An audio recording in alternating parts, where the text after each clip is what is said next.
2025 भर्तियों का वर्ष आज ही सुनिश्चित करें अपना सिलेक्शन और डाउनलोड करें तैयारी कर लो ऐप। देखिए, जैसा मैंने पहले भी बताया और मैंने ट्वीट भी किया कि जब भी परीक्षा में अनुपस्थिति होती है, यानी कि बच्चे बिना सोचे समझे फॉर्म भर देते हैं या जिम्मेवारी से फॉर्म नहीं भरते हैं,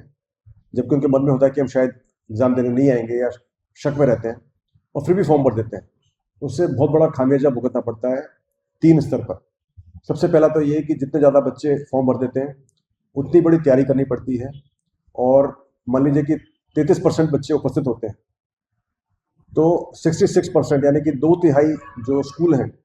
जिनको हमने बुक कर दिया और यूज़ कर रहे हैं और यूज़ नहीं कर पा रहे क्योंकि वहाँ पर बच्चे नहीं आए हैं, वहाँ पर पढ़ाई नहीं हो रही है, तो उससे बहुत सारे लाखों बच्चे जो होते हैं वो पढ़ नहीं पाते। तो सबसे बड़ा खामियाजा हमारे बच्चों को भुगतना पड़ता है जिनकी पढ़ाई पर इसका बुरा असर पड़ता है।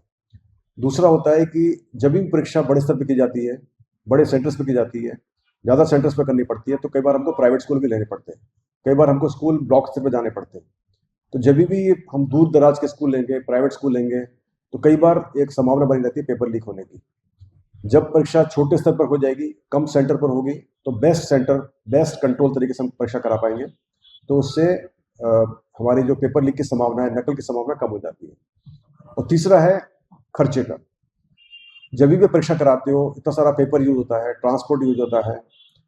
कई सारे अरेंजमेंट करने पड़ते हैं, संसाधन का यूज करना पड़ता है, उससे हमारे संसाधन का दुरुपयोग हो जाता है, पैसे का दुरुपयोग हो जाता है। हम उसी जो पैसे खर्च कर रहे हैं उसी से हम दूसरे कार्य भी कर सकते हैं। अभी जो हम रजिस्ट्रेशन लगा रहे हैं, हम जो प्रयास कर रहे हैं कि बच्चे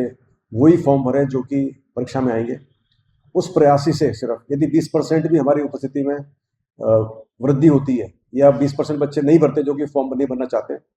सिर्फ उसी से ही लगभग 100 करोड़ रुपए का बचत होगी राज्य सरकार की, वो भी सिर्फ कर्मचारी चयन बोर्ड की परीक्षाओं में, और उस 100 करोड़ से हम दूसरे विकास कार्य कर सकते हैं। तो मुझे उम्मीद है कि जो अभ्यर्थी हैं, युवा हैं, अपनी जिम्मेवारी समझेंगे और तभी फॉर्म भरेंगे जब उनको लगता है कि वो परीक्षा देने के लिए तैयारी करेंगे और परीक्षा देने आएंगे। जहाँ तक सवाल है सेंटर्स का, कि सेंटर्स हम प्रयास करेंगे कि हम जितना हो सके परीक्षाओं को 7 संभागों में कराएं। जब परीक्षा बहुत ही छोटी होगी फिर हम उसको जयपुर, कोटा और अजमेर कराते हैं। जब परीक्षा बड़ी होगी तो हमारा प्रयास रहेगा कि परीक्षा 7 संभागों में हो ताकि परीक्षार्थियों को दूर न जाना पड़े।